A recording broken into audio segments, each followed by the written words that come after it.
Welcome to TNPSC லட்சிய விதிகள். இந்த வீடியோ பதிவில் ஒரு மகிழ்ச்சியான விஷயம் தான், ஓகேங்களா. ஸோ நம்ம இந்த ட்ரெண்டிங் இதெல்லாம் எல்லாமே பண்ணி ஒரு கிட்டத்தட்ட எல்லா நியூஸ் சேனல்களுமே திரும்பி பார்க்க வச்சு டிஎன்பிஎஸ்சி சைட்லேருந்து நம்மளுக்கு என்னது ஒரு மகிழ்ச்சியான ஒரு அதிகாரப்பூர்வ அறிவிப்பு அப்படின்றது இப்போ நியூஸ் சேனல்களாக இருக்கட்டும் எல்லாத்துலேயுமே வெளியாகிட்டு இருக்குது. ஸோ அது குறித்து பகிர்ந்திருக்கிறத தான் இந்த வீடியோ பதிவுக்கு நான் வந்தேன், ஓகேங்களா. என்ன சார் அப்படின்னு கேட்டேன். நம்ம இந்த குரூப் 4 காலி பணியிடங்களை அதிகரிக்கணும் அப்படின்னு சொல்லிட்டு நிறையா ட்விட்டரில் ட்ரெண்ட் பண்ணோம், ஓகேங்களா, எக்ஸ் தளத்தில்.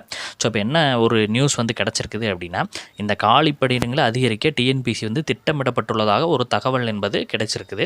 அதுவுமே என்ன அப்படின்னா, அக்டோபரினுடைய 2வது வாரத்தில் வெளியாக வாய்ப்பு இருக்குது அப்படின்ற மாதிரி நம்மளுக்கு சொல்லப்பட்டிருக்குது. ஆல்ரெடி 6244 வேகன்சி அப்படின்றது இருந்தது. ப்ளஸ் 480 வேகன்சி இன்க்ரீஸ் பண்ணி 6624 அப்படின்னு சொல்லிட்டு இப்போ சமீபமாக இருக்குது.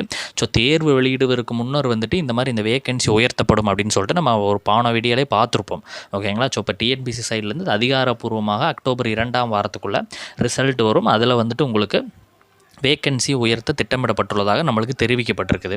இது மாணவர்களினுடைய எல்லாத்தோடைய கூட்டு முயற்சிக்கு கிடைத்த ஒரு வெற்றியாக பார்க்கப்படுகிறது. ஸோ நம்ம எல்லாருமே நினச்சோம் அப்படின்னா கட்டாயமாக இதில் இருந்து ஒரு பாசிட்டிவ் விஷயம் நடக்கும் அப்படின்றத நம்ம இதன் மூலமாக தெரிஞ்சுக்கணும், ஓகேங்களா. ஸோ இந்த ஒரு விஷயத்தை பகிர்ந்ததற்காகத்தான் இந்த ஒரு சிறிய வீடியோ பதிவில் நான் வந்தேன், ஓகேங்களா. ஸோ உங்களுடைய முயற்சிகளுக்கு வெற்றி கிடைச்சுள்ளது, அதற்கு வாழ்த்துக்கள், ஓகேங்களா. ஸோ நம்ம அடுத்தடுத்த வீடியோ பதிவில் சந்திக்கலாம். தேங்க்யூ.